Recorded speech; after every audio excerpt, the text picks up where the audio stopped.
이 새벽에 하나님께서 주시는 말씀은 마태복음 10장입니다. 마태복음 10장 저희 다 보겠는데요. 오늘 새벽에요. 봉독은 마태복음 10장 5절에서 15절 말씀까지만 제가 봉독하겠습니다. 마태복음 10장 개역개정으로 읽겠습니다. 5절. 예수께서 이 열두를 내보내시며 명하여 이르시되 이방인의 길로도 가지 말고 사마리아의 고을에도 들어가지 말고 오히려 이스라엘 집에 잃어버린 양에게로 가라. 가면서 전파하여 말하되 천국이 가까이 왔다 하고 병든 자를 고치며 죽은 자를 살리며 나병한 자를 깨끗하게 하며 귀신을 쫓아내되 너희가 거저 받았으니 거저 주라. 너희 전대에 금이나 은이나 동을 가지지 말고 여행을 위하여 배낭이나 두벌 옷이나 신이나 지팡이를 가지지 말아라. 이는 일꾼이 자기의 먹을 것 받는 것이 마땅함이라. 어떤 성이나 마을에 들어가든지 그 중에 합당한 자를 찾아내어 너희가 떠나기까지 거기서 머물라. 또 그 집에 들어가면서 평안하기를 빌라. 그 집이 이에 합당하면 너희 빈 평안이 거기에 임할 것이요 만일 합당하지 아니하면 그 평안이 너희에게서 돌아올 것이라. 누구든지 너희를 영접하지 아니하고 너희 말을 듣지 아니하거든 그 집이나 성에서 나가 너희 발의 먼지를 떨어버리라. 내가 진실로 너희에게 이르노니 심판의 날에 소돔과 고모라 땅이 그 성보다 견디기 쉬우리라. 푸른 마르고 꽃은 시드나 하나님의 말씀은 영원히 쓰리라. 아멘. 이 시간에 하나님께서요 이곳에 미리 오셔서 우리를 기다리고 계심을, 우리의 기도를 듣기를 미리 오셔서 기다리고 계심을 믿으시기를 소망합니다.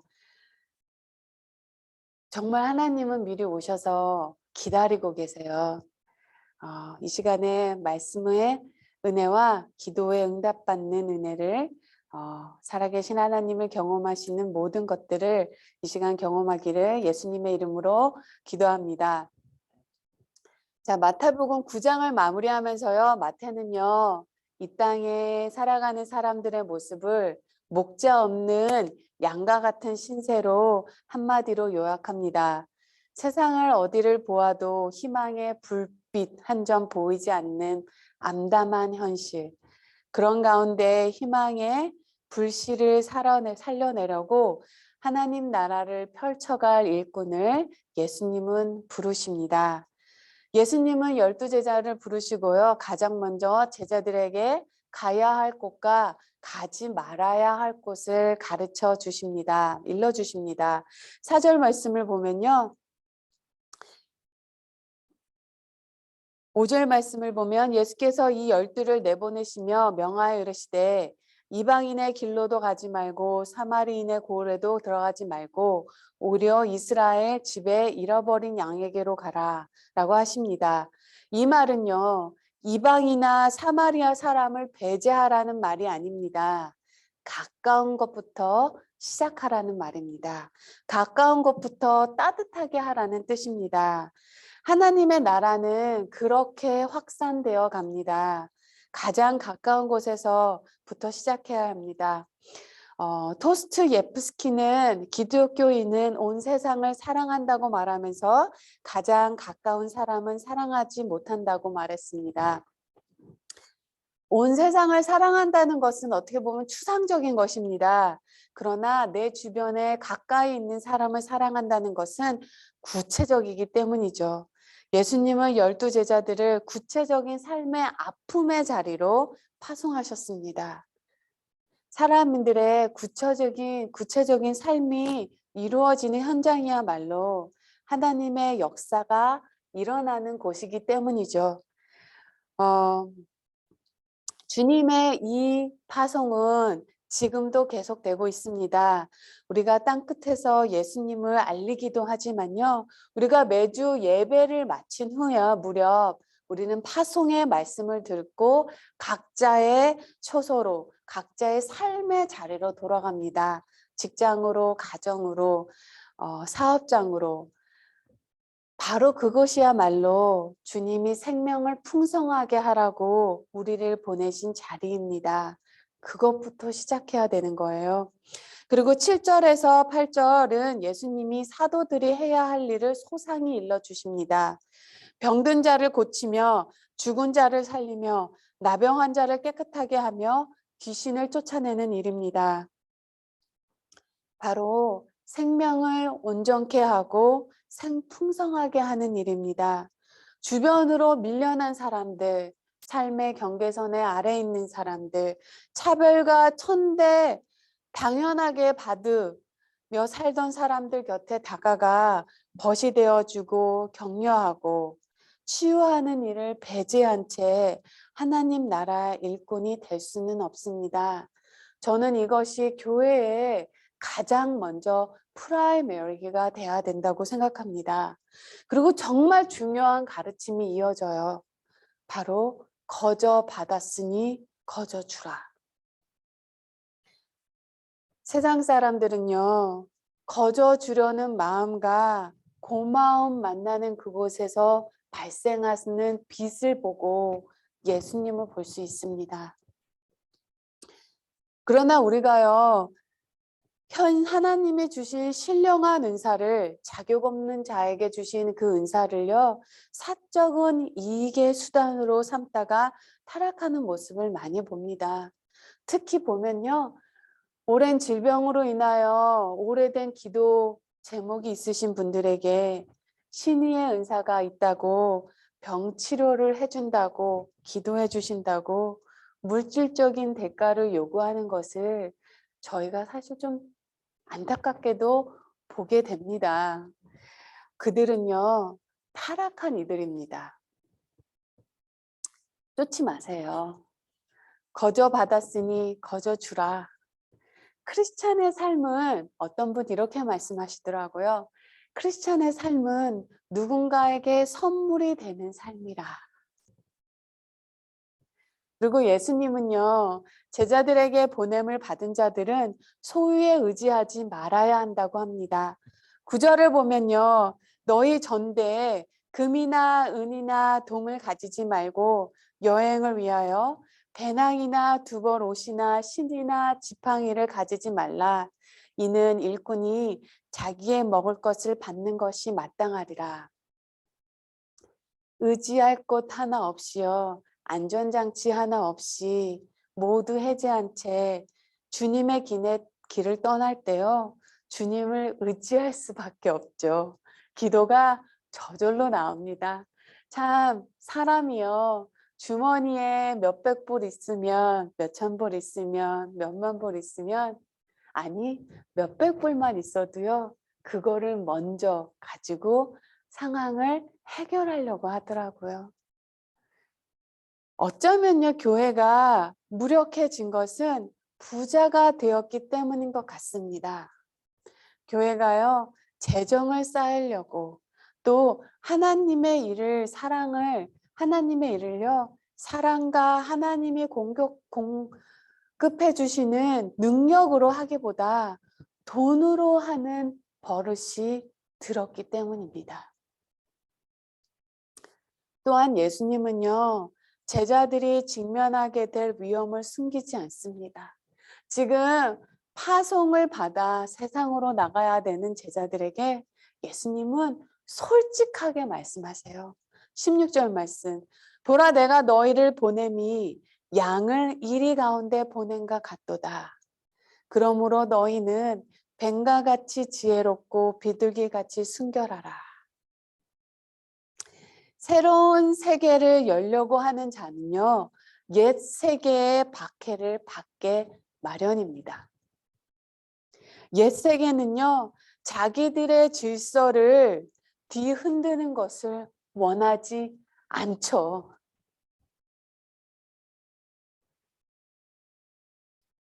외면, 핍박, 투옥이 이루어집니다. 이어질 거예요. 예수님은 제자들이 공회에 넘겨지고 회당에서 채찍질 당하고 관원들 앞에서 끌려갈 것이라고 말합니다. 그런데요, 예수님은요, 내가 너희를 보냄이 양이 이리 가운데 보냄과 같도다. 양이요, 이리 가운데 살아남을 수 있겠습니까? 가능하다고 보십니까? 가능합니다. 하나만 있으면 돼요. 이리 가운데 둘러싸여 있어도요, 목자 옆에만 딱 달라붙으면 양은 삽니다.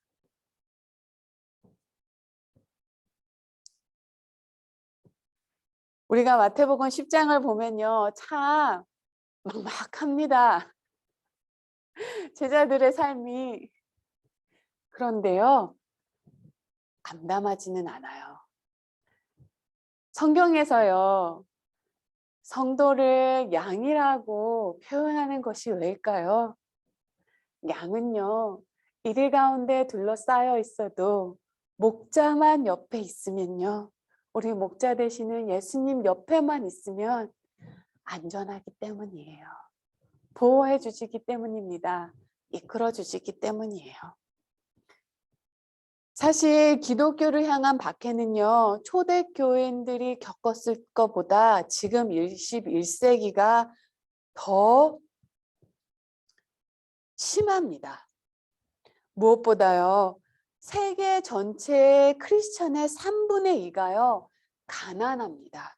그리고 아주 위험에 노출되어 있어요.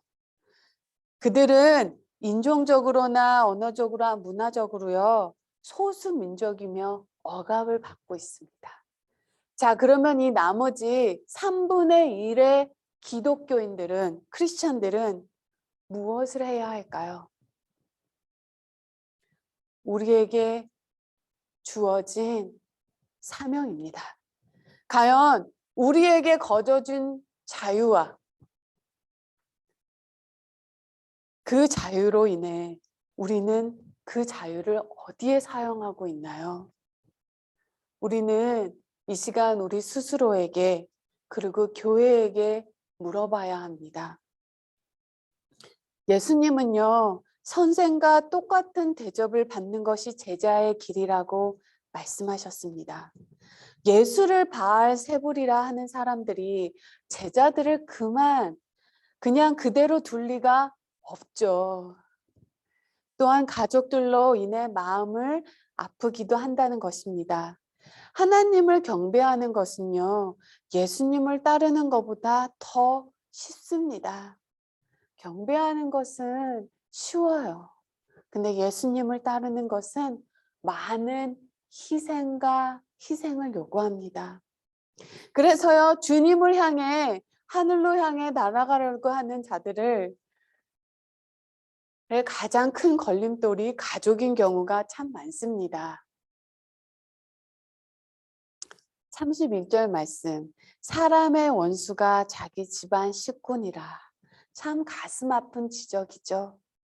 예수를 따를 때 나와 가장 가까운 이가 우리를 안일한 행복, 안일한 평화 쪽으로 잡아당기기도 합니다. 그러나 이때 사람을 끊어내려라는 것이 아닙니다. 소통을 끊어내라는 것이 아닙니다. 그 잡아당기는 그 힘의 세력을 끊어내야 된다는 것입니다. 그런 아픔을 겪어내지 않고서는 새로운 삶은 불가능합니다. 그래서 예수님은 단호하게 말씀하십니다. 37절 말씀. 아버지나 어머니를 나보다 더 사랑하는 자는 내게 합당하지 아니하겠고 아들이나 딸을 나보다 더 사랑하는 자도 내게 합당하지 아니하며 또 자기 십자가를 지고 나를 따르지 않는 자도 내게 합당하지 아니하리라. 자기 목숨을 얻는 자는 잃을 것이요 나를 위하여 자기 목숨을 잃는 자는 얻으리라. 그리고요, 예수님은요, 이 파송의 마지막 말씀을 두려워하지 말라를 말을 3번이나 반복하면서 마무리하십니다. 26절, 28절, 31절. 안일한 평안을 위해서요, 영생을 포기하지 말라는 것입니다. 에콰도르 살인부족인 아우카 인디언들에게 자원하여 들어간, 그래서 29세의 순교한 짐 엘리엇은 일기장에 이런 글을 썼습니다. 영원한 것을 얻기 위하여 영원하지 않은 것을 버리는 자는 결코 어리석은 것이 아니다. 정말 그렇습니다. 영원한 것을 얻기 위하여 영원하지 않는 것을 버리는 것은요, 결코 바보가 아닙니다. 영원하지 않은 것을 지키려고 영원한 것을 버리는 거야말로 정말로 어리석은 일입니다. 예수님은 말씀하십니다. 두려워하지 말라. 그리고 예수님을 우리가 두려워하지 말아야 되는 이유는 가장 먼저 예수를 따르는 자 고난이 반드시 따르겠다는 거예요. 세상은 세상의 방식을 따르지 않는 자, 세상의 방식으로 움직여주지 않는 자를 미워합니다. 그래서 세상은 예수님을 미워했어요. 자기들의 질서가 위협받는 것 같으니까. 두 번째로는요, 우리가 두려워하지 말아야 되는 이유는요, 하나님께서요, 그들이 어둠 속에서 행한 모든 말들, 그들의 거짓말과 거짓된 행신들을 반드시 밝은 빛 가운데 밝히시기 때문이라는 것입니다. 예수님께서 26절에요, 그러한 그들을 두려워하지 말라. 감추어진 것이 드러나지 않을 것이 없고 숨은 것이 알려지지 않을 것이 없느니라. 누가 이런 말을 했죠. 진리가 문 앞에서 신발을 신고 있을 때 거짓은 지구 반바퀴를 돌았다고. 진실은 왜곡되고 거짓은 발도 없는데 참 빨리도 전해집니다. 그러나 잊지 마세요. 하나님의 종이 하나님의 이름을 위하여 일하는 하나님의 종. 하나님의 종이 하나님의 이름을 위하여 일할 때요. 하나님은 그 종의 명예를 반드시 지켜주십니다. 또한 우리가 두려워하지 말아야 하는 이유는요. 우리에게는 세상 그 누구도 빼앗아 갈 수 없는 것이 있기 때문입니다. 28절에서요. 몸은 죽어도 영혼은 능히 죽이지 못하는 자들을 두려워하지 말고 오직 몸과 영혼을 능히 지옥에 멸할 수 있는 일을 두려워하라. 마지막으로요. 우리가 두려워하지 말아야 하는 이유는 하나님께서 우리를 귀하게 여기시기 때문입니다. 천하보다 귀한 존재. 우리가 하나님께 소중한 존재라는 거예요.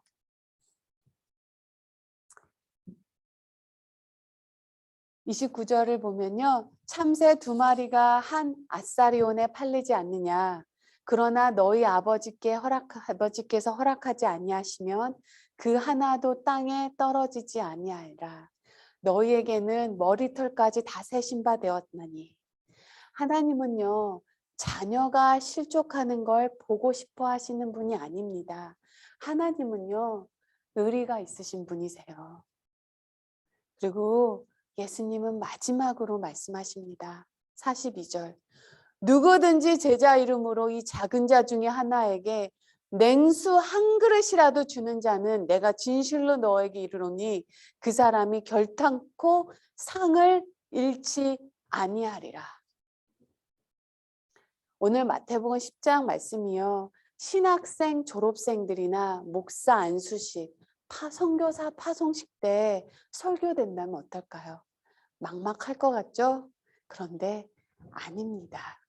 터널 끝에 빛이 분명하듯이요. 그 길의 끝은 영광의 빛이라는 것입니다.